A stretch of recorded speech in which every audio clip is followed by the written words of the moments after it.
รมโกศลงจากพระมหาพิชัยราชรถเพื่อประดิษฐานพระโกศทองใหญ่บนราชรถปืนใหญ่ส่วนหลังจากนั้นก็จะเชิญมาเชื่อมกับราชรถปืนใหญ่ส่วนหน้าที่จอดรออยู่ภายในรั้วราชวัตรค่ะแล้วก็จะเคลื่อนเข้าสู่ริ้วขบวนพระบรมราชอิสริยยศริ้วที่3ต่อไปค่ะ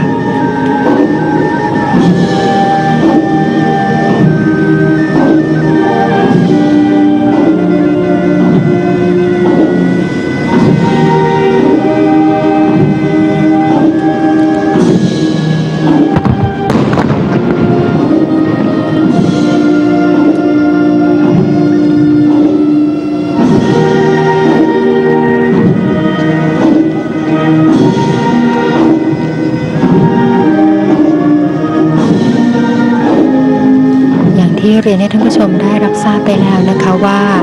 ในส่วนของดนตรีที่ใช้ประกอบ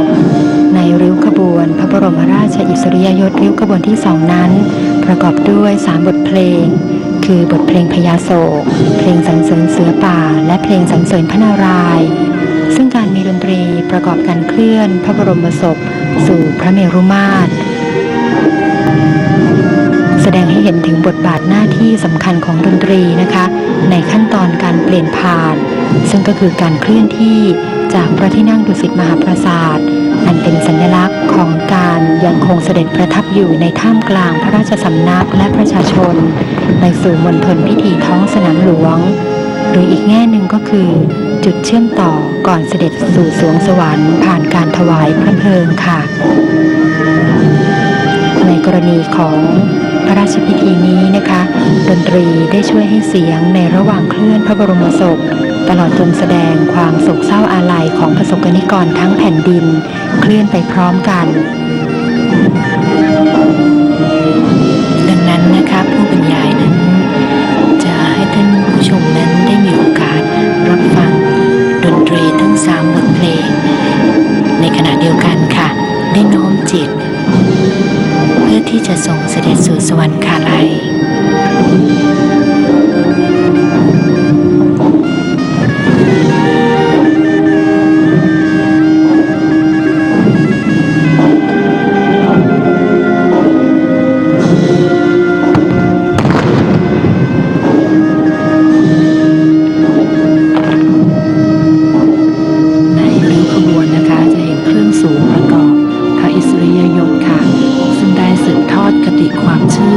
เกี่ยวกับการจัดงานพระบรมศพของพระมหากษัตริย์และพระบรมวงศานุวงศ์เมื่อส่งเสด็จสู่สวรรคาลัยมาเป็นระยะเวลานานนะคะจนกล่าวได้ว่าเป็นเอกลักษณ์ทางวัฒนธรรมราชประเพณีที่สำคัญของชาติค่ะ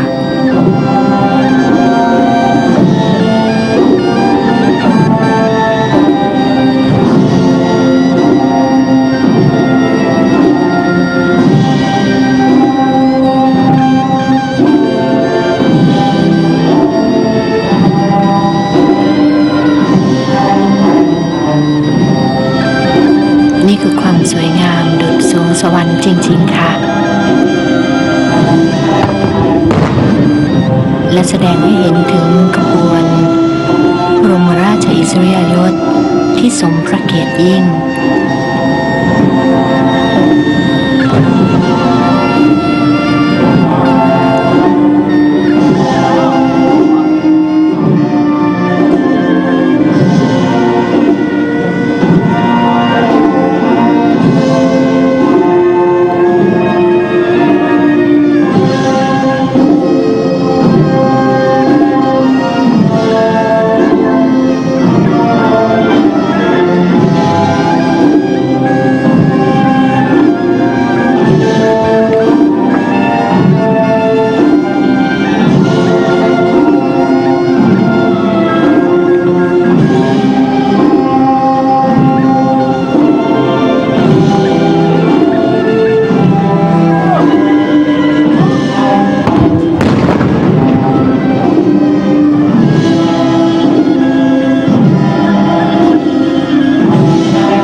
สริยยศนำริ้วนั้น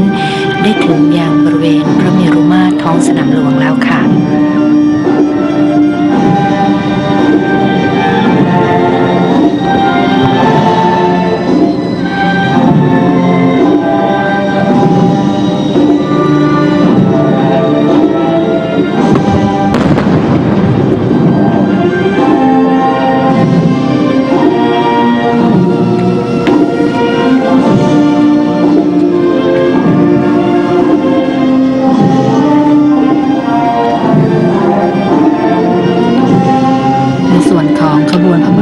อิสริยยศนะคะ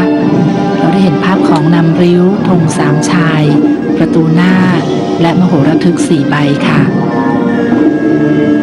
จากนั้นยังมีในส่วนของสารวัตรกลองมโหระทึกกลองชนะแดงลายทองกลองชนะเงินกลองชนะทองตามมาด้วยจ่าปีจ่ากลองแตรฝรั่งแตรงอนสัง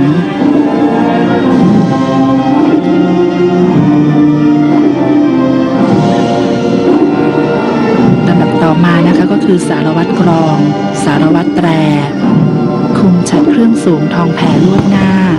และฉัตรเครื่องสูงทองแผ่ลวดหน้าพระนำค่ะ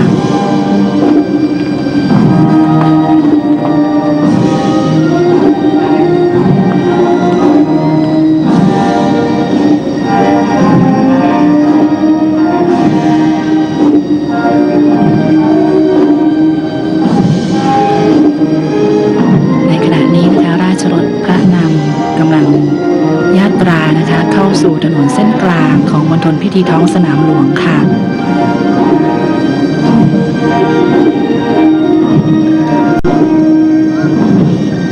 ในวันนี้สมเด็จพระเจ้าอยู่หัวทรงพระกรุณาโปรดเกล้าโปรดกระหม่อมนะคะให้ประสบกนิกรชาวไทยนั้นได้มีโอกาสมาเข้าเฝ้าทูลละอองธุลีพระบาทในวันนี้รวมจนถึงได้รับชมริ้วขบวนซึ่งสมพระเกียรติยศแด่พระบาทสมเด็จพระปรมินทรมหาภูมิพลอดุลยเดชบรมนาถบพิตรเราจึงได้เห็นค่ะประสบกนิกรทั้งสองข้างทางที่ริ้วขบวนนั้นญาตราผ่าน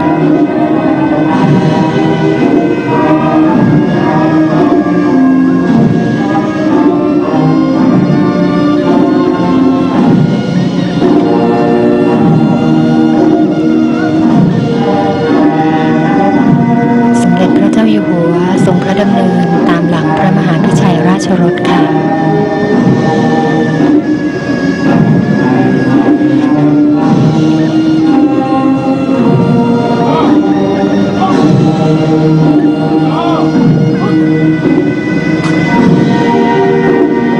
ราชรถพระนำนะคะได้ยาตราเข้าสู่ถนนเส้นกลางของท้องสนามหลวง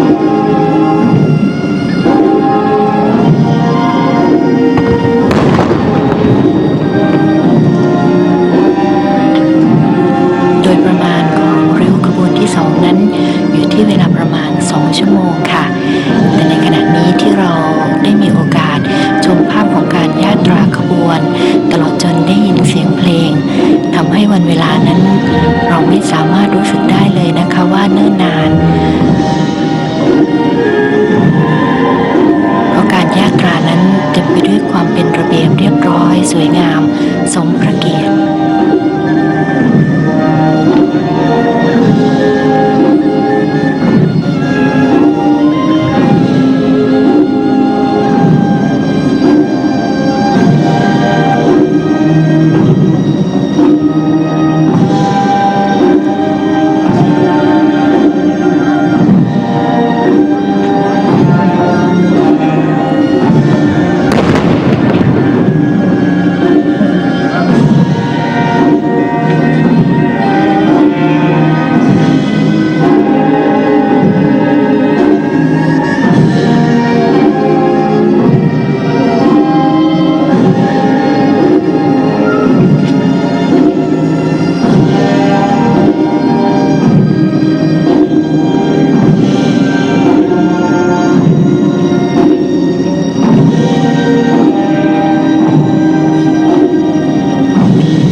ถริ้วขบวนที่2เป็นอย่างมากนะคะ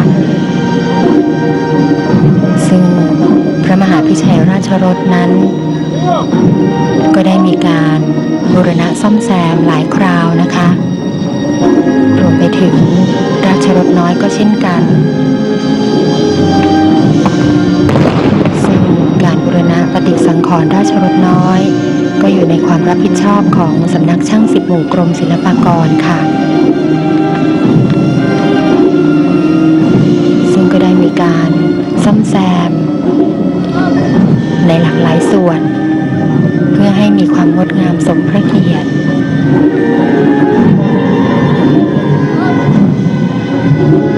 ซึ่งการบูรณะปฏิสังขรณ์ราชรถน้อยนั้นประกอบไปด้วยการซ่อมปรับโครงสร้างพื้นไม้นะคะและลวดลายที่ชำรุดมีการซ่อมปิดทองใหม่ซ่อมประดับกระจกใหม่การจัดทำพระวิสูตรตาดทองแท้เงินกะไหลทองด้วยนะคะรวมถึงจัดทำฉัตรผ้าตาดทองแท้เงินกะไหลทอง5ชั้นและจัดทำธงงอนราชรถทองแผ่ลวดพื้นผ้าสักหลาดรวมถึงจัดสร้างชุดเครื่องระยะโลหะเงินประดับกระจกด้วยค่ะ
ขบวนพระบรมราชอิสริยยศริ้วขบวนที่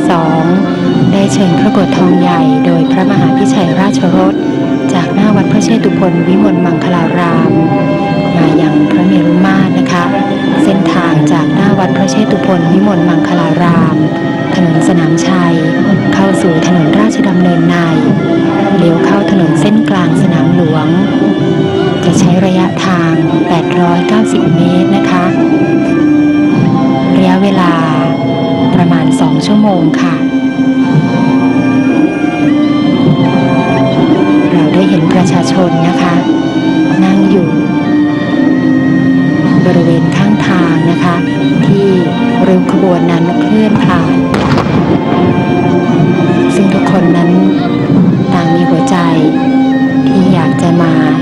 เห็นภาพพระราชพิธีในครั้งนี้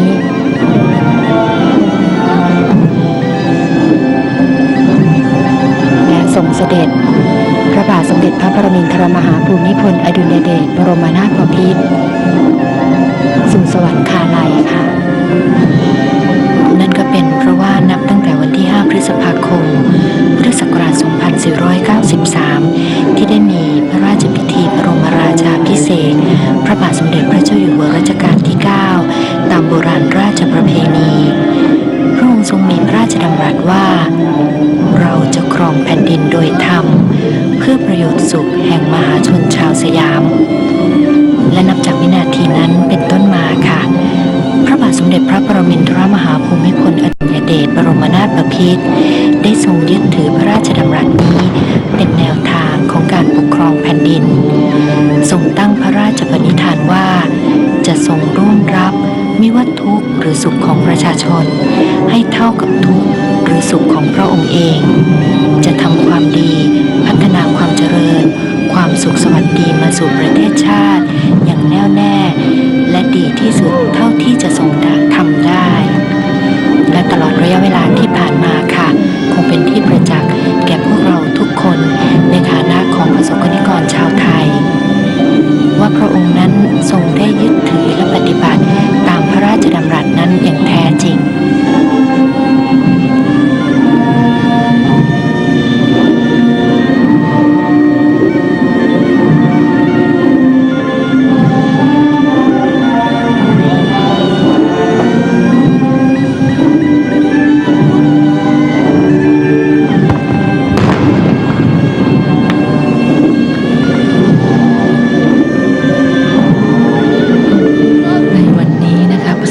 รชาวไทยจากทั่วทุกสารทิศต่างมุ่งหน้าเดินทางหลั่งไหลเข้าสู่พื้นที่โดยรอบของมณฑลพิธีท้องสนามหลวงค่ะถึงแม้ว่าสภาพอากาศนั้นจะเป็นเช่นไรแต่ประชาชนนั้นก็ไม่ย่อท้อต่ออุปสรรคแต่อย่างใดนะคะเพื่อที่จะมาร่วมวันประวัติศาสตร์อันสำคัญยิ่งของประเทศและประชาชนชาวไทยในงานพระราชพิธีถวายพระเพลิงพระบรมศพพระบาทสมเด็จพระปรมินทรมหาภูมิพลอดุลยเดชบรมนาถบพิตรในวันนี้ค่ะเพื่อที่จะมาร่วมกันถวายความอาลัยรักยิ่งอย่างสมพระเกียรติสูงสุดและเพื่อน้อมสำนึกในพระมหากรุณาธิคุณเป็นล้นพ้นอันหาที่สุดมิได้แด่พระผู้สถิตอยู่ในใจตราบนิจนิรันดร์พระผู้เสด็จสู่สวรรคาลัย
ฉุดชักราชรถนะคะได้กำลังฉุดชักพระมหาพิชัยราชรถเข้าสู่ถนนเส้นกลางของมณฑลพิธีท้องสนามหลวงค่ะ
ประเทศไทย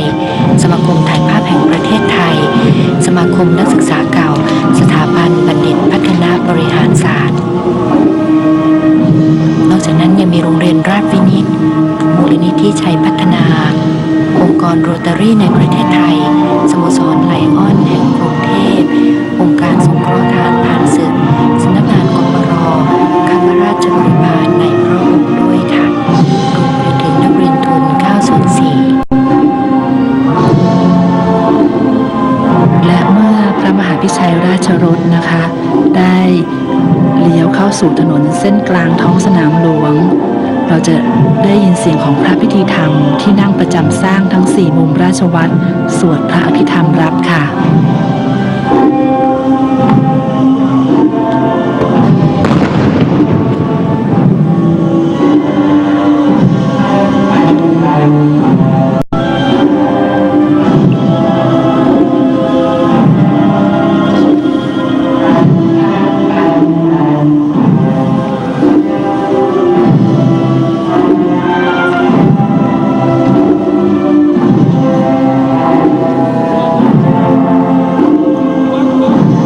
นอกจากหน่วยงานต่างๆที่ร่วม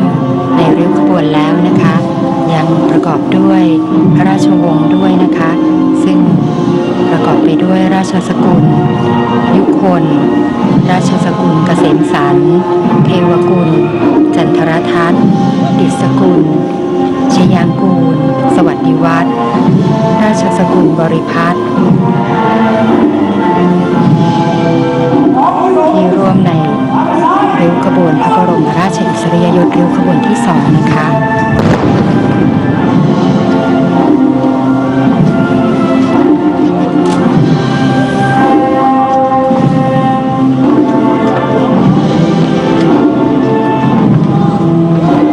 Oh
านผู้ชมคะขณะนี้นะคะทหารกองเกียรติยศขบวนหน้านำพระบรมศพยาตราไปตามถนนสนามชัยสู่ถนนราชดำเนินเลี้ยวเข้าถนนกลางท้องสนามหลวงเพื่อที่จะเลี้ยวเข้าตั้งแถวแต่ละกองพันในสนามด้านทิศเหนือหลังแถวทหารกองเกียรติยศพระบรมศพณพระพลายกนอกราชวัตรพระเมรุมาตรค่ะ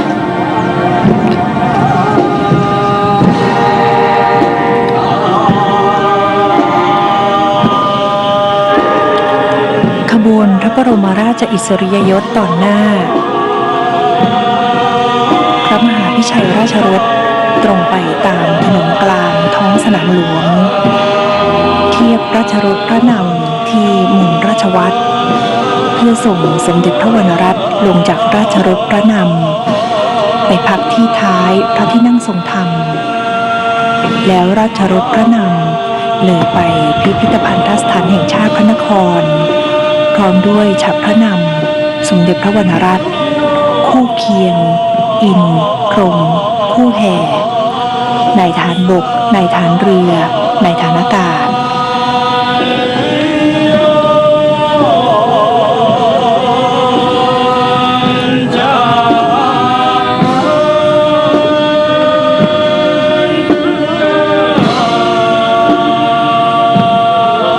บริเวณถนนกลางท้องสนามหลวงนี้นะคะได้มีการสร้างพระพลายกสนามหลวงสำหรับเป็นที่ประทับสมเด็จพระเจ้าอยู่หัวทอดพระเนตรการเชิญพระโกฐพระบรมศพลงจากพระมหาพิชัยราชรถซึ่งประดิษฐานบนราชรถปืนใหญ่เพื่อเตรียมเวียนพระเมรุมาตรโดยอุตราวัตรค่ะ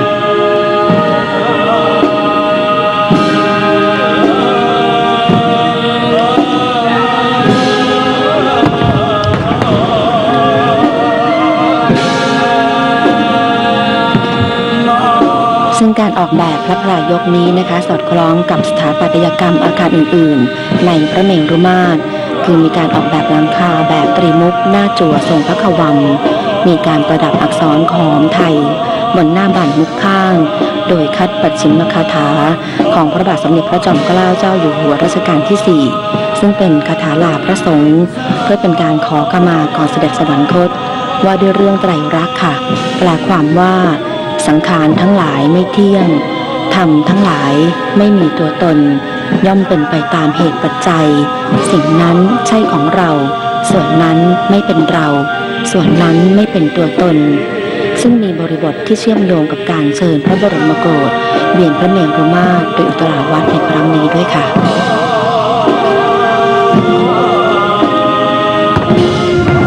สำหรับมณฑลพิธีท้องสนามหลวงใช้ในการประกอบพระราชพิธีต่างๆรวมทั้งพระราชพิธีถวายพระเพลิงพระบรมศพและพระราชทานเพลิงพระศพมาตั้งแต่ครั้งรัชสมัยพระบาทสมเด็จพระพุทธยอดฟ้าจุฬาโลกมหาราชจึงเรียกว่าทุ่งพระเมรุนะคะโดยปกติแล้วท้องสนามหลวงยังเป็นสถานที่ประกอบพระราชพิธีและประเพณีสำคัญของบ้านเมืองมาโดยตลอดและมาถึงวันนี้ค่ะพื้นที่ท้องสนามหลวงรวม75ไร่ใช้ในการก่อสร้างพระเมรุมาตรและอาคารประกอบ40ไร่หรือคิดเป็น2 ใน 3ของพื้นที่ทั้งหมดโดยประมาณนะคะโดยในพระราชพิธีครั้งนี้ได้มีการตัดถนนเส้นกลางเข้าสู่สนามหลวงขึ้นใหม่เพื่อให้เหมาะสมกับพระเมรุมาตร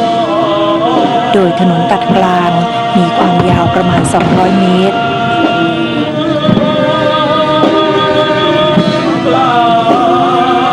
ริ้วขบวนพระบรมราชอิสริยยศ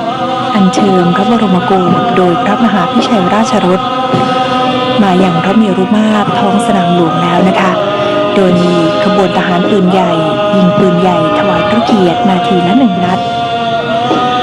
จนกว่าพระบรมโกฐจะขึ้นจากประดิษฐานบนพระจิตกาธานในพระเมรุมาตรค่ะ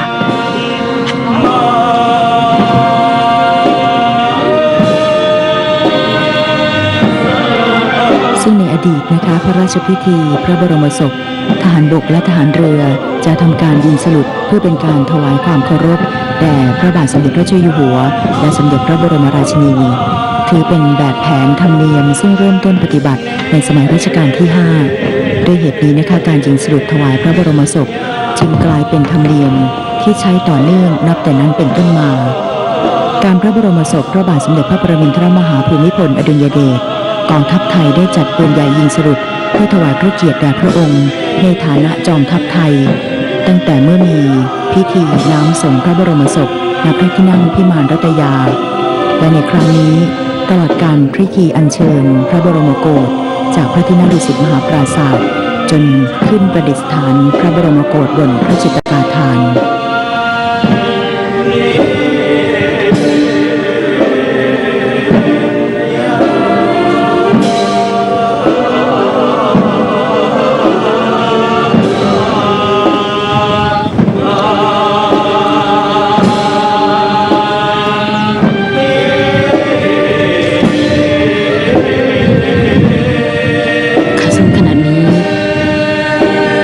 พิธีธรรมที่นั่งประจำสร้างทั้งสี่มุมราชวัตร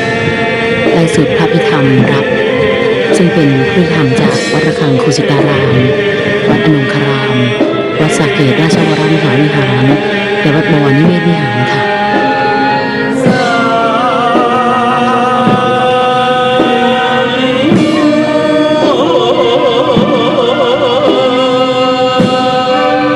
ขบวนพระบรมราชอิสริยยศมีมโหระทึกสังแตรงอนแตรฝรั่งปีกลองชนะประโคมตลอดเวลานะคะและจะหยุดประโคมเมื่อเปิดพระวิสูตรบนพระเมรุมาตรขณะที่ผู้ปกครองกลองมโหระทึกกลองชนะแตรฝรั่งปีสังเคลื่อนผ่านพระที่นั่งทรงธรรมไปหยุดตั้งแถวในลานชิดนางโรราชวัตรรอบพระเมรุมาตรด้านเหนือและด้านตะวันออกนะคะจากนั้นขบวนทั้งหมดก็จะหันหน้าเข้าสู่พระเมรุมาตรแล้วก็พักรูปขบวนค่ะในริ้วขบวนที่3นี้วงแตรสังและวงปีชนัยกลองชนะจะยืนประจำจุดเพื่อประโคมเมื่อริ้วขบวนเวียนพระเมรุมาตรบรรจบครบในแต่ละรอบด้วยค่ะ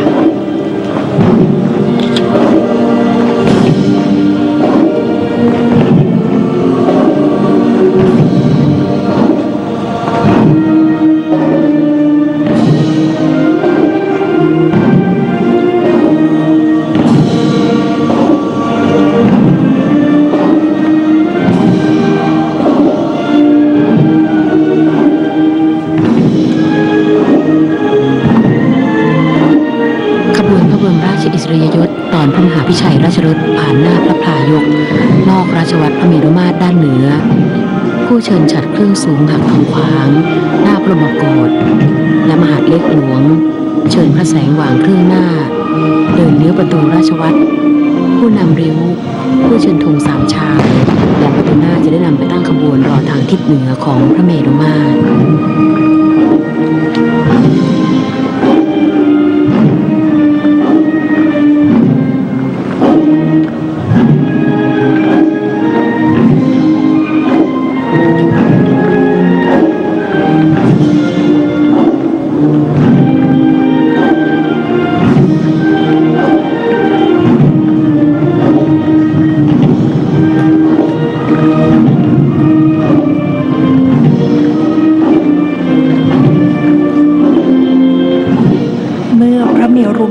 พระมหาพิชัยราชรถถึงที่นะคะก็จะมีเจ้าพนักงานเทียบเกลื่อนบันไดนาคหน้าพระพลายกนอกราชวัตรพระเมรุมาตรทหารกองเกียรติยศพระบรมศพถวายความเคารพวงดุริยางค์บรรเลงเพลงสรรเสริญพระบารมีทหารกองเกียรติยศแห่นำพระบรมโกศถวายความเคารพเทียบพระมหาพิชัยราชรถที่ประตูราชวัตรพระเมรุมาตรคู่เคียงอิ่มพรมเครื่องสูงหักทองขวางมหาดเล็กเชิญเครื่องพระบรมราชอิสริยยศนาลิวันประตูหลังเดินชิดขวาเคียงข้างพระมหาพิชัยราชรถริมขอบสนามไปตั้งแถวในราชวัตรรวมกับเครื่องสูงขบวนม้าค่ะ ข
สมเด็จพระเจ้าอยู่หัวสมเด็จพระเทพรัตนราชสุดาสยามบรมราชกุมารี เสด็จพระราชดำเนินพร้อมด้วยพระบรมวงศานุวงศ์ไปประทับที่พระพายศโดยทอดพระเนตรการอัญเชิญพระบรมโกศลงจากพระมหาพิชัยราชรถไปประดิษฐานเหนือราชรถปืนใหญ่ เพื่อเตรียมเวียนพระเมรุมาตรขณะที่ขบวนทหารกองเกียรติยศกองหลัง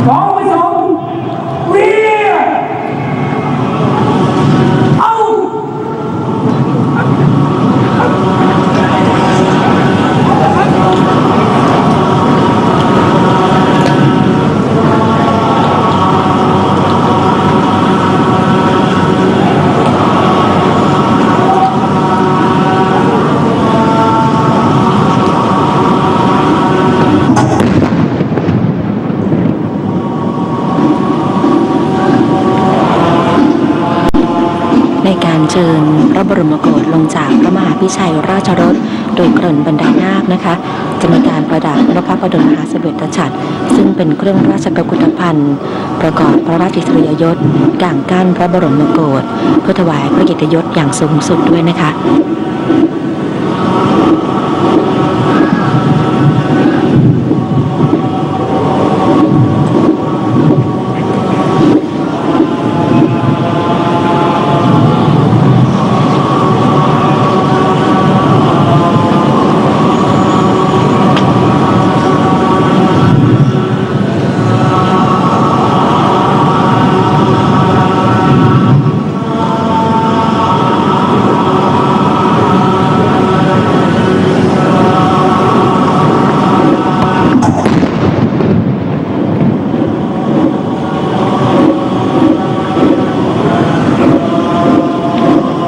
ที่เกริ่นบันไดนาคจะได้เลื่อนเกริ่นบันไดนาคนะคะเพื่อเข้าเทียบกับพระมหาพิชัยราชรถค่ะ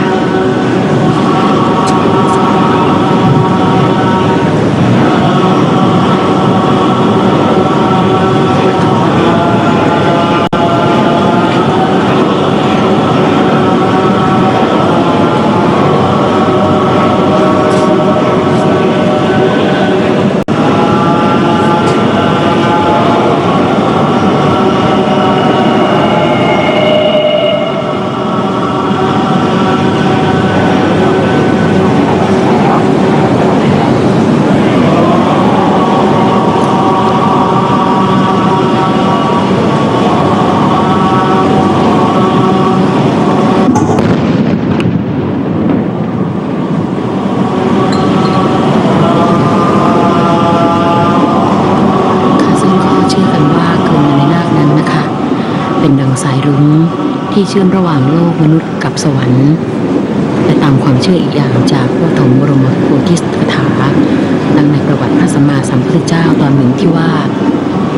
การเสด็จกลับสวรรค์ชั้นนวดึงส์โดยบันไดนาคนั้นก็คือเกลื่อนบันไดนาคซึ่งใช้เป็นอุปกรณ์ที่ใช้อัญเชิญพระบรมโกศขึ้นหรือลงจากราชรถด้วยการหมุนกว้านเลื่อนแทนที่วางพระโกศขึ้นไปตามรางเลื่อนไม้จำหลักรูปนาคจึงเรียกเกลื่อนบันไดนาคค่ะ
เดินบันไดนาคนะคะ